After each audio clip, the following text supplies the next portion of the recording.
Bonjour à tous, dans cette vidéo nous allons apprendre à configurer les polices d'écriture, à savoir les formes que prennent les caractères d'un texte.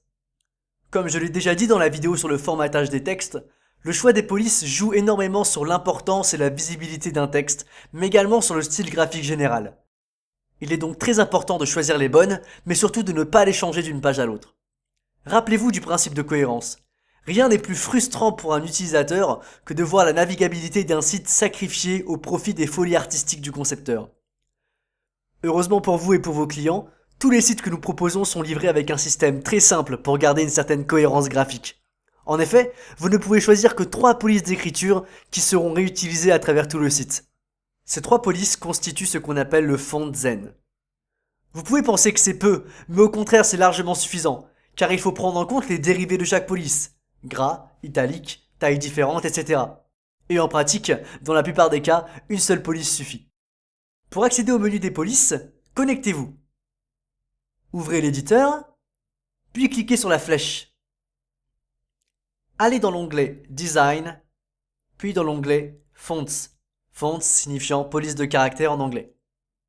Vous voyez ici les 3 polices d'écriture utilisées sur le site. En fait, sur ce site, la police 3 n'est pas utilisée et les 2 premières sont les mêmes. Donc en fait, une seule police est utilisée sur tout le site. Vous pouvez changer et tester en temps réel chacune des polices, simplement en cliquant dessus et en choisissant une nouvelle.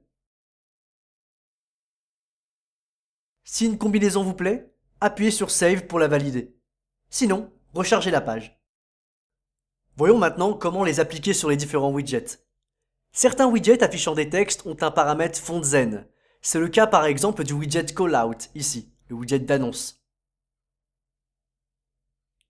Dans la fenêtre de configuration de ce widget, il y a le champ Title Font Zen qui vous permet de changer la police d'écriture du titre. Pour cela, appuyez sur le bouton Change, puis choisissez la police parmi celles de votre font zen.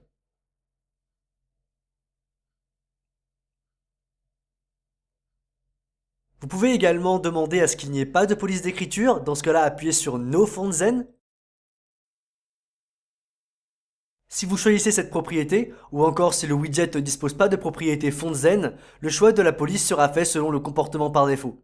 À savoir, la première police correspond toujours au corps du texte,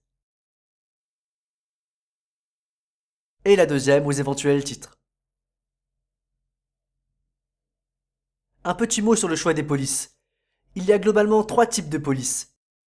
Les polices cursives, utilisées surtout dans les milieux artistiques ou prestigieux. Les polices avec sérif, comportant quelques ornements au niveau des extrémités, c'est le cas notamment du logo. C'est un style que l'on trouve surtout dans les journaux et qui montre l'expérience et l'ancienneté de l'entreprise.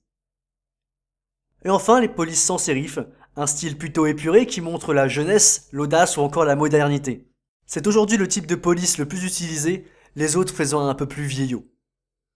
Lors du choix de vos polices, évitez donc de mixer les styles et restez cohérent avec le reste des médias. Si votre logo utilise une police avec sérif, c'est le cas ici, préférez donc des textes utilisant une police avec sérif.